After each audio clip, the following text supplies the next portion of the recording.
Okay. Right, hello. My name is Jo Palmer and I am the founder and managing director of Pointer Remote.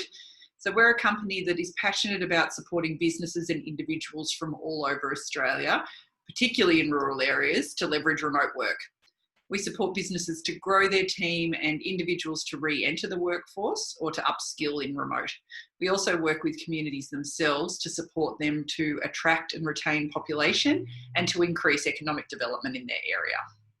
Today, I am joined by the fabulous Emma Heuston from The Remote Expert. Emma's a lawyer with over 20 years experience and she specialises in the remote work space, runs a remote work firm, runs it remotely, and is just a wealth of information in this space. And so I'm really excited to be talking to you today, Emma. We're going to look at the legal sides of things for both businesses and organisations, as well as people that are doing the actual on the ground working remotely. So welcome, really pleased to have you here. Oh, thank you. And we sort of have done a few conferences together over the last year or two, but now everyone has caught up with remote work in the last 6 months. Yes, I know. So Emma, do you want to give us a bit of a fill in, like maybe back to the start? So lawyer, law degree, where has sort of career taken you and how did you end up in this space in the first place? So I've been a lawyer for 20 years and probably the first 13 years of that were really traditional in both country and Sydney boutique. And then 7 years ago, we actually moved from Sydney to the far north of New South Wales, where I live now. And at that point, I got a job locally, but really the commute was halved, but nothing else was better. It was really the same as working in the city. There were still childcare issues. There was still, your bum's on seat, but the days you're not there, you're still doing the work. There was just kind of that old traditional thing. So I worked at partner level in a new law firm for 4 years and I managed a team which grew. And at one point I had lawyers in Germany, Sydney, Melbourne, and I'm in Ballina in far northern New South Wales. And that was really, I saw how that really worked to the point where the person in Germany, she would send things through overnight. Like it actually kept us really agile. And it was really good. People were kind of happy to be doing things flexibly. I liked it. It gave me that flexibility I needed. Whereas when I had worked in an office part-time after my son was born, you'd have 2 or 3 days in the office and then other days at home. But on those days at home, your clients would still have issues. And I found myself doing those full days in the office plus some extra time, which you actually don't get paid for.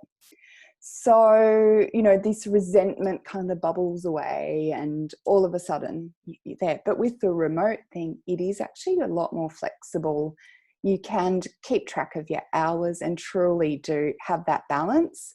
And for me, I found it was actually trying to work during school hours each day rather than just whole days off. And look, that's a really individual thing.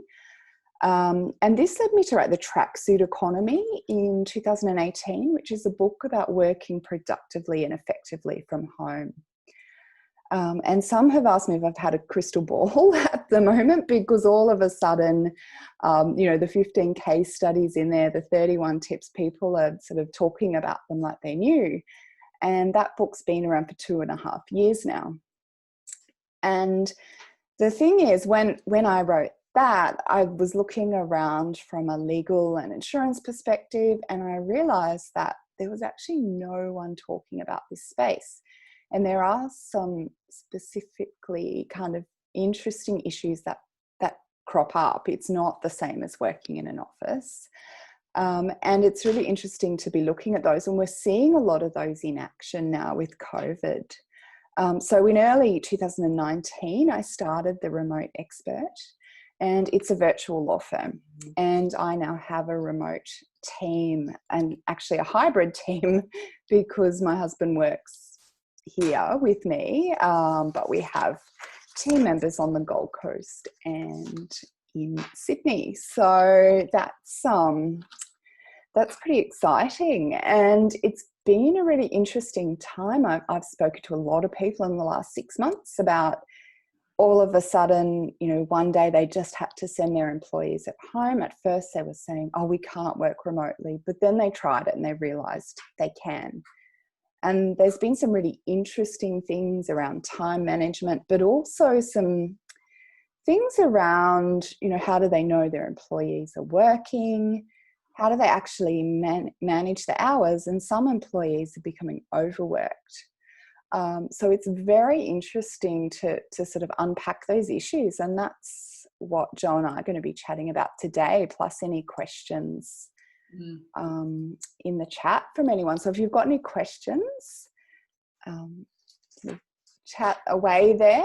And I think, Jo, you had some, we're sort of going to talk. I've got lots of questions to kick us off, and yes, any that are dialing in today, put your questions into the chat and I can read them out to Emma as we go along. Now, you mentioned challenges and things that you've been talking to a lot of people about, and I think a lot of those things were previously the argument with why remote work wouldn't work for us. Like, how do I know they're working if I can't see them? How do I manage time, especially in industries like law where there's billable hours, all of these sorts of things. But we've now established that either going with it, like going with the flow, or going kicking and screaming, a lot of people are now finding themselves in working remotely. For many in Melbourne that are still doing that in that capacity, but also now that people have had an experience of what remote can look like, now what does that look like? Can we take the good bits that worked for us and we make this a hybrid model, so people are coming in and out, or some are always in or some are always out? What that then opens up is quite the can of worms when it comes to the legal side of things. So I wanted to sort of drill down from a business or an organisation's point of view first to start with. What are some of the key things that an organisation or employers need to understand legally when it comes to remote work, around responsibilities, obligations, contracts, all of those things? What are some, say, 3 to 5 things that you think are really key, and for people realistically, if they haven't even thought of this, that they probably need to be thinking about yesterday?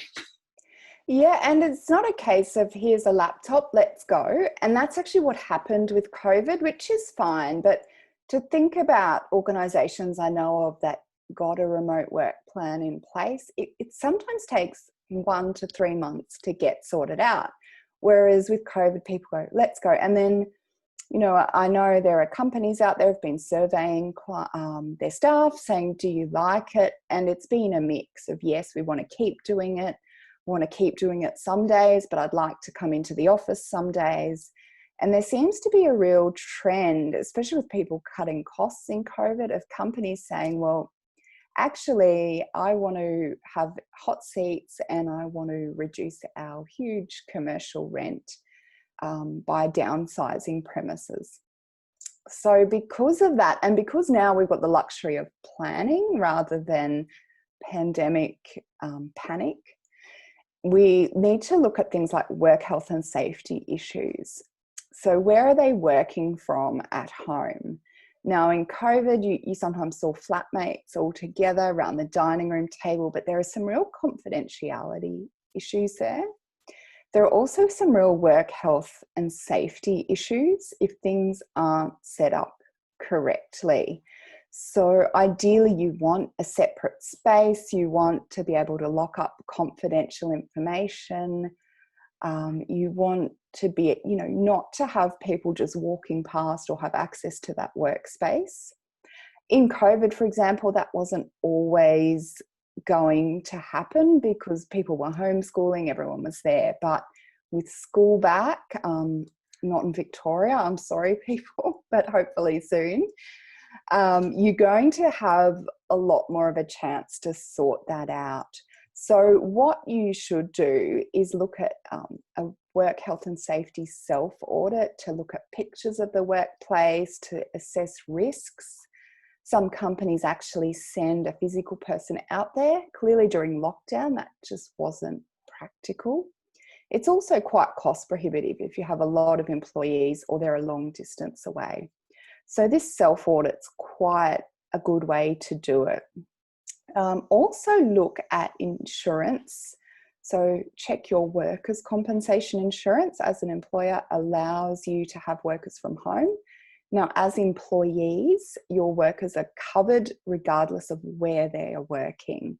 But it's your obligation, you have that duty of care as an employer to make sure that they're in a safe situation and that you're checking in on them, that they're not slumped on their bed eating corn chips off their stomach, that they're actually sitting at a desk, that their chair's good. And you might say, you know, if it's going to be a permanent thing, there might be equipment you have in the office you can send home to set them up to make sure that they're ergonomically sound.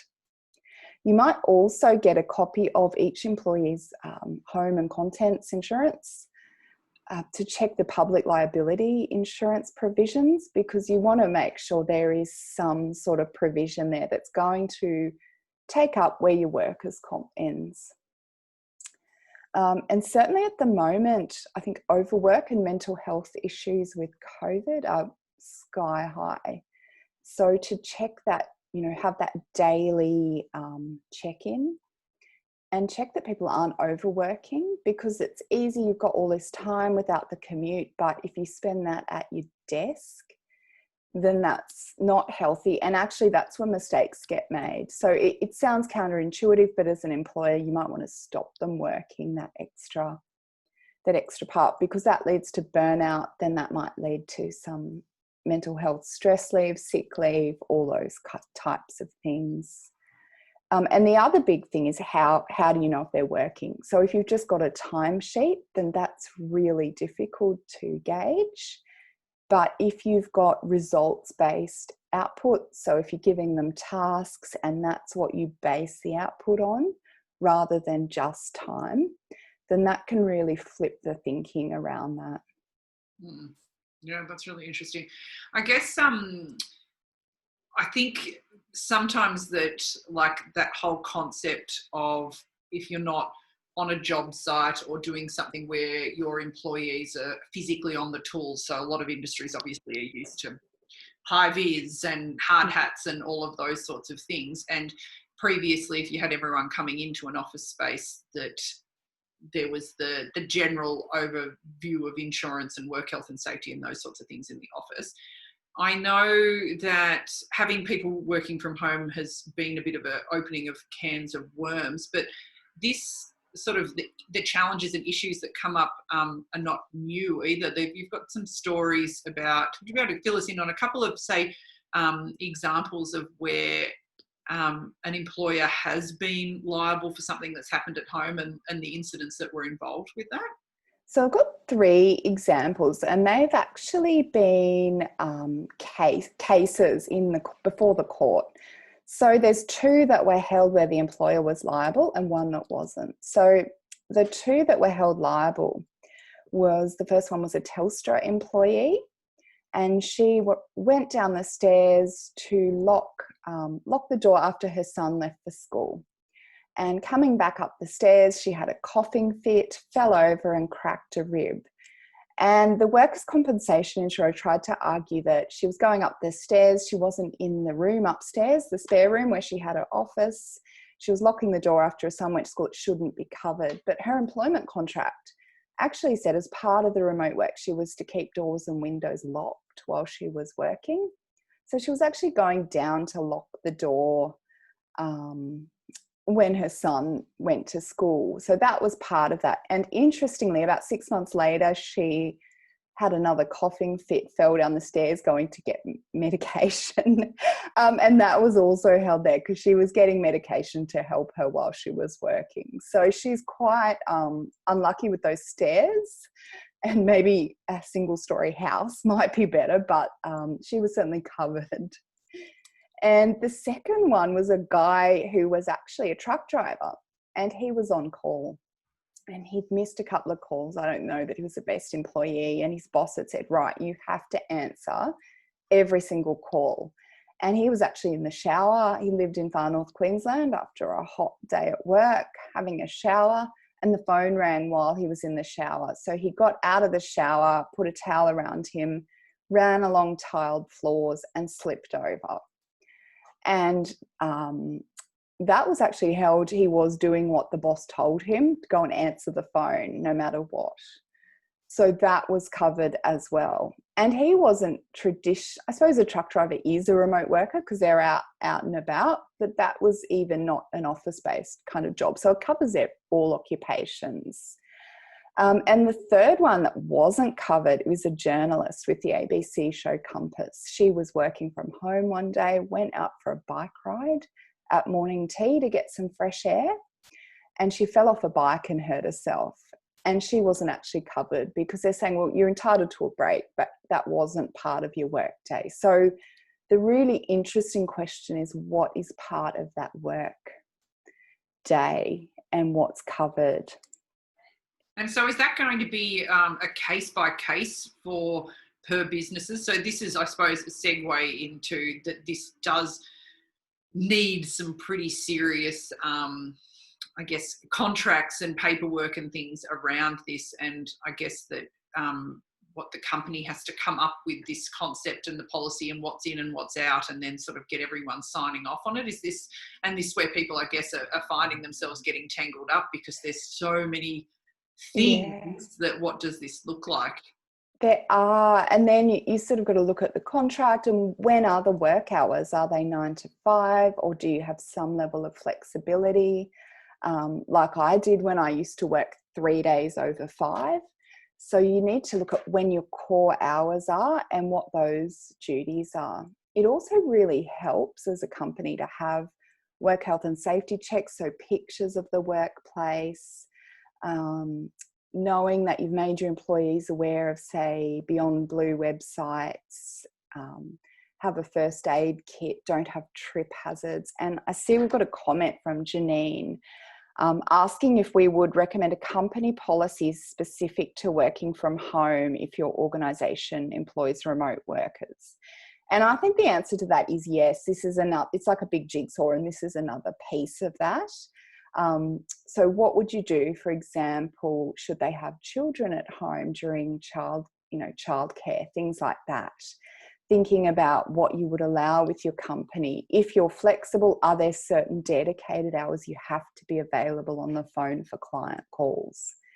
All of those things. And at the moment, there are all these people out there who have gone home, have just got their employment contract out there. They've gone home. They're just operating under the employment contract they maybe signed up to a couple of years ago when they were working in the office every day. And all of a sudden they're doing something quite different. For them, it's important to vary the agreement. So to have a variation stating the new arrangements around working from home, and also as an employer to say, well, actually, if this doesn't work out, I want to bring you back to the office. So to have that kind of flexibility to do that, because if you don't vary it and then someone's working at home for the next 6 months or 2 years while we get this COVID vaccine, while public transport's a bit of an issue, all of a sudden you might try and bring them back to the office and they might have a really good case for unfair dismissal if you dismiss them when they don't get brought back. And all these things are, I suppose, like all those cases we just talked about. We're not going to know what the court decides. There's actually going to be a whole lot of interesting new cases, I think, over the next year or two that really set the law in this area, in addition to the Fair Work Act. Interesting. So are you seeing that insurance companies coming to the party with this? Like, are you seeing and becoming aware of policies and things that are specific to this, to at least sort of give some guidance on the insurance side of things? I haven't seen anything specific to remote work. I do know that most policies, I always suggest if you've got a remote employee just to ring up your broker and check, does it cover employees at home? I've not heard of one that doesn't, but I would think as case law gets there and it's more common, that insurance companies, they don't love paying out claims. So I would think at one point they're going to try and make some loopholes there or have some requirements, so they don't have to pay those things out. Yeah. If you're working as a remote contractor, so with your own ABN, what sorts of legal aspects should the individual be considering or taking into account when they're doing work in a flexible way when you're not actually an employee of the revenue stream? So hi, Michelle. So you're actually, as a contractor, you're responsible for all those things for yourself. So I would have a couple of types of insurance, which would be professional indemnity insurance. If you're going out to visit people, you might consider public liability, but you also will need workers' compensation. As a sole trader, workers' compensation's not compulsory, but if you have a company set up as a contractor with an ABN, then it becomes compulsory.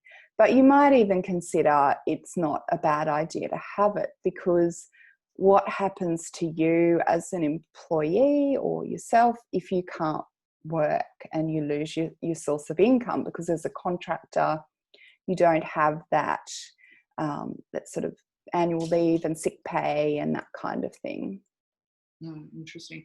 So as far as like the organisation or a business, what are some like if someone came to you and it's like, okay, we're doing this where we have a bit more planning time, like not this in a knee-jerk global pandemic shutdown way, but okay, we're doing this. What would be the three, say, most important things that need ticking off before you, in theory, start letting people do this to make sure that you as the employer are ticking boxes? Are there 3 or 4 key things that should be like your action items to do first? Absolutely. So the first one would be get your contract sorted. Well, even before that, have the conversation. Now it's not, we're complying with health laws. Now when people can come back to the office, have that conversation with your employees. Say, did you like working from home? What would you like to do in the future? And get them co-creating the future of the company. Or if you're thinking about downsizing your lease, say to your employees, well, hey, did you like working from home? We're thinking about hot desking. How do you feel about that? Would you rather be in the office, at home, or a mix? And having that co-creation, that ownership is really important. And then once you've had that, getting the contract sorted. So vary the existing contract. A variation can be about 2 pages, and attaching the existing contract and adding any policies. So it doesn't have to be really complicated.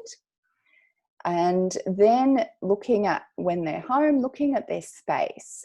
So I've had a few interesting ones. I've seen people working in a built-in wardrobe, which they can close the door on at the end of the day. I've seen a guy working in a chook shed, which was actually set up quite well.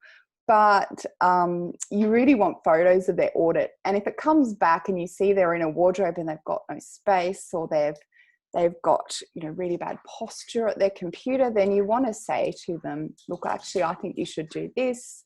Do we need to buy you a lockable filing cabinet?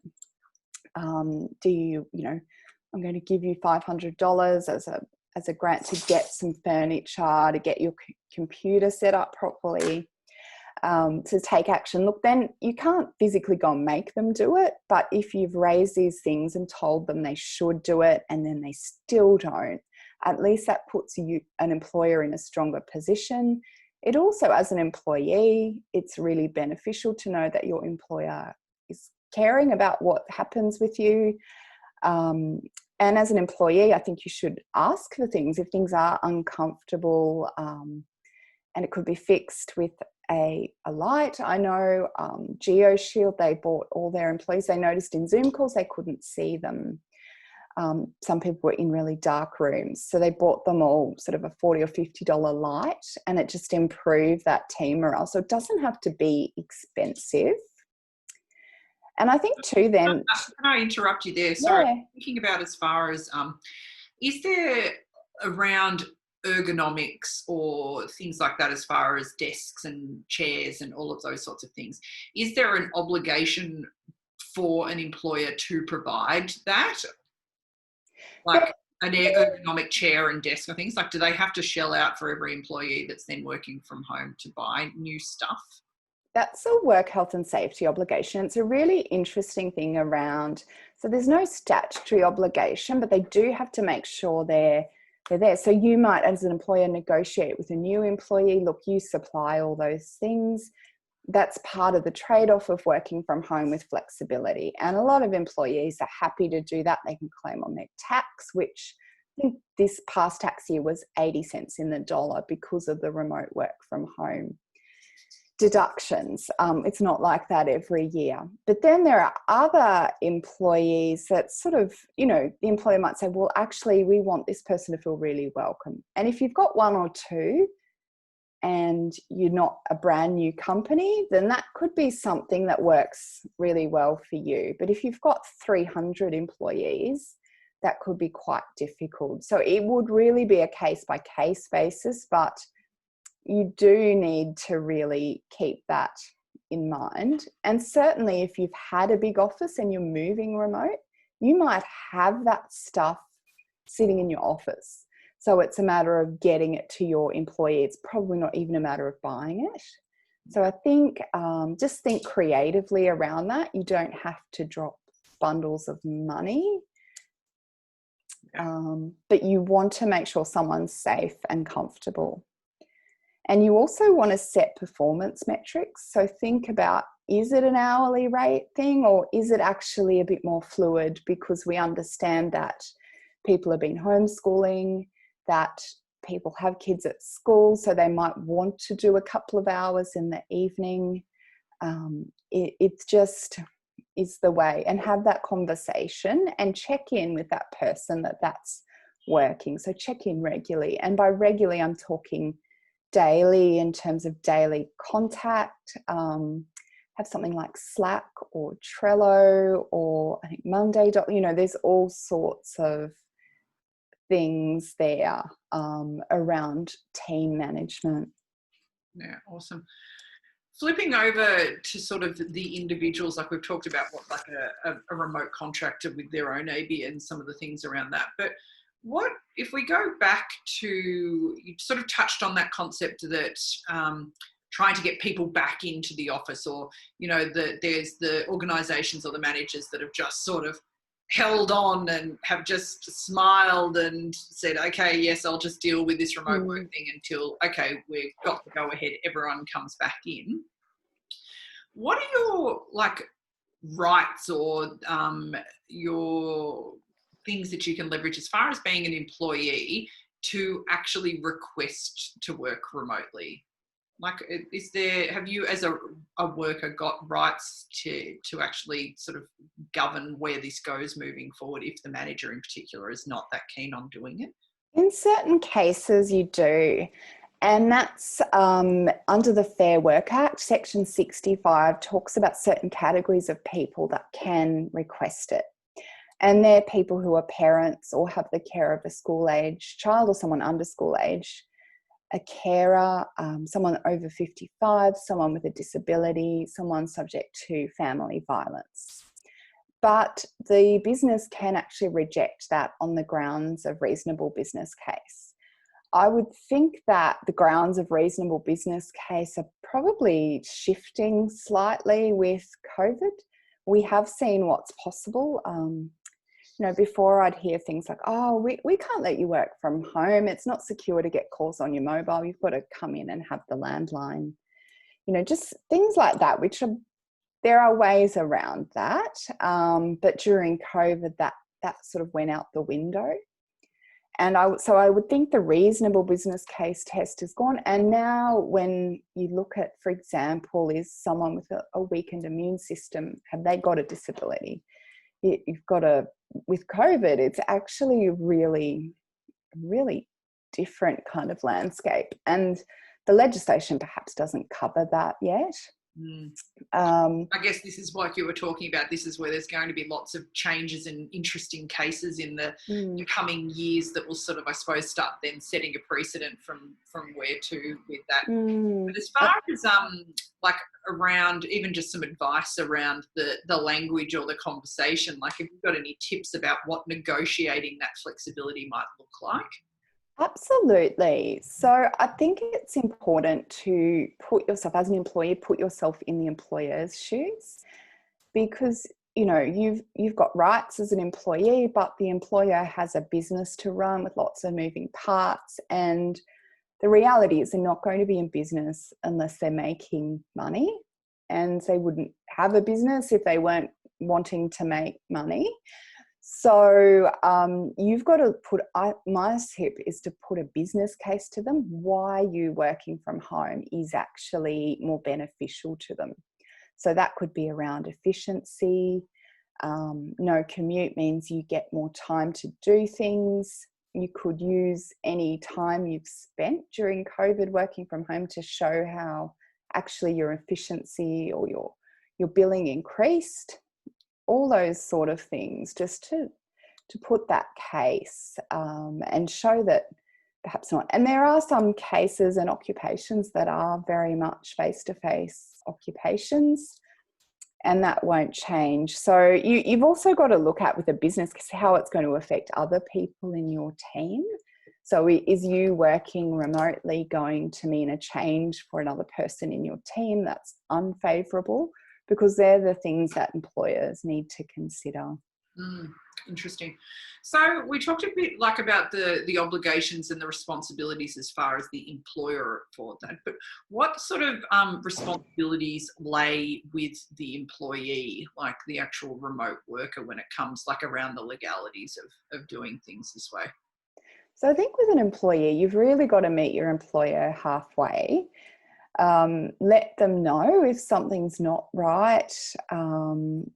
Respect your employment agreement. So you will likely, or you should have an employment agreement. If you don't, come and see me because you should. Let your employer know if there's going to be an issue around confidentiality or childcare. Be really honest.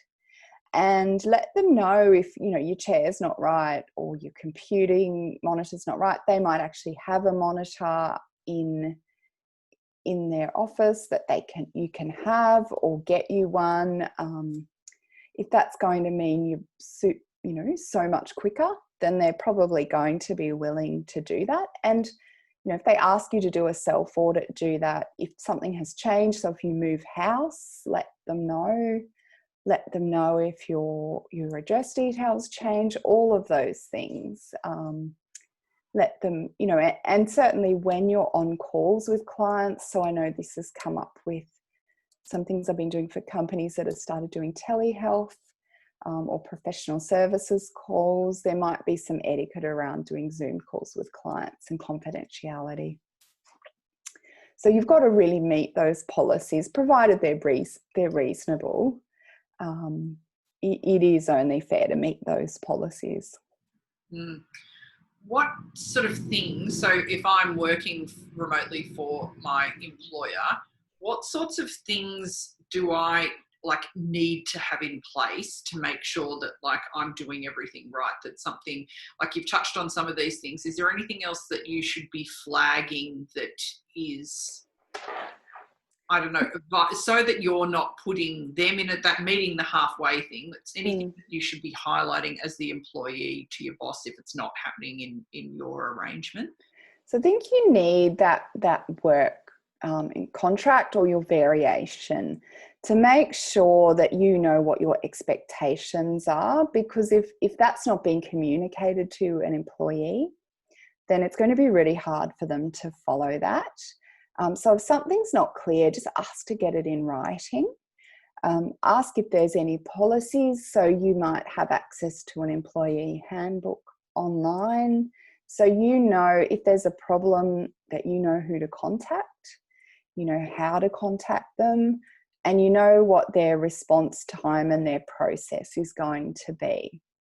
Because you don't want to have a problem and think, oh, who do I tell? How do I fix this? You want that all to be really, really able to be followed, and a process that's not intimidating. You also want, if you don't feel safe, for example, if you were being bullied, and that can happen remotely as well, or you were being left out of meetings, for example, because it is easy to forget remote employees, raise those issues. Interesting. I'm just thinking as far as, so we've talked a lot about that transition for current employees, current situations.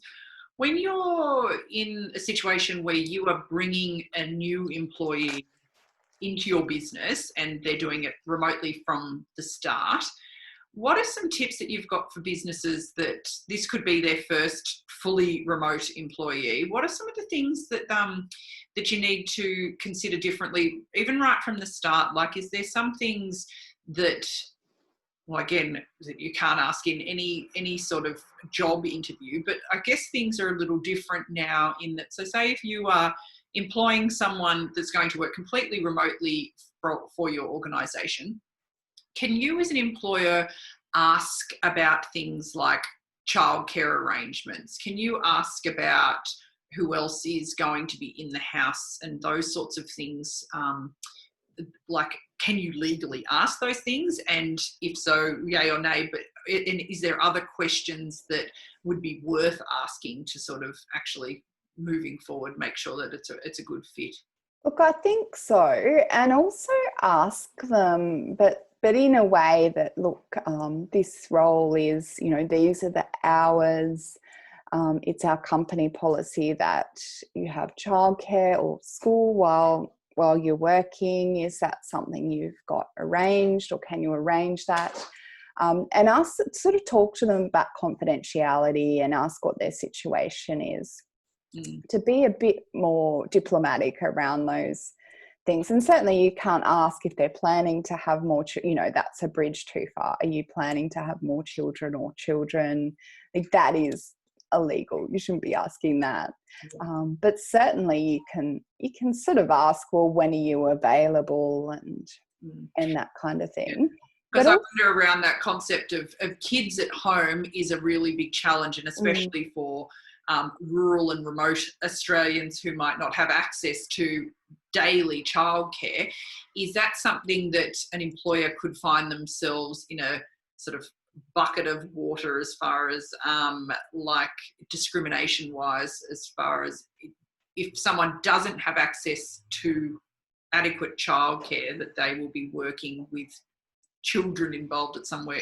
Does the employer have the grounds to be like, look, that is just not, or does that need to be in a policy somewhere? I think it should be in a policy, and when you make an offer, it should include a link, like a copy of the handbook, and that should then flag if that's going to be a problem. And the employment agreement should say, well, this is what this is what your expectation is, that you'll be doing this, that any children will be at daycare. And certainly something like COVID, where we've had to homeschool or daycares are shut, that's very different to your usual availability. And I have an employee who, she does work.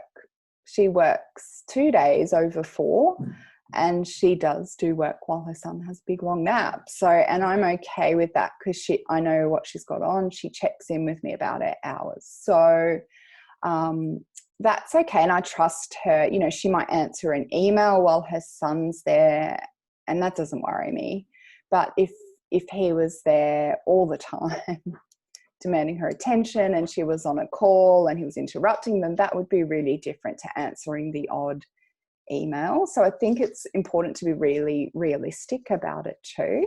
Yeah. Because most employers would be really grateful if, at 6 o'clock at night, while you're cooking the kids' dinner, you stopped and answered a couple of emails. That's probably going to be fine. But day after day with a baby to care and neglecting a job is not fine. So looking at it from that way and making your policies around that.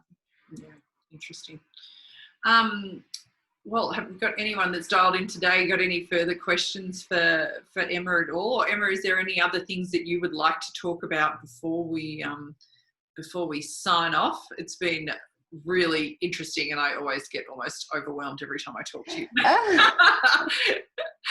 But yeah, is there anything else that you wanted to touch on or go over while we're... Just a reminder to people that it's actually a really good positive time to think about your ongoing things. A lot of people have used that overword, I think, pivot during COVID, and that might have changed things, or they've looking at all of a sudden they can cut half their cost of their overheads with their rent. So what does that look like? I would just look at that and varying things, and look at your policies for onboarding someone. What does that look like? Is it in person for a week? How often are you going to meet in person? I know no one, or not many, are meeting in person right now, but that will change hopefully again. Yeah, so how that looks for people. Yeah. Oh, that's awesome. Well, look, where is the best place for people to get in touch, or to find you, or to buy your book?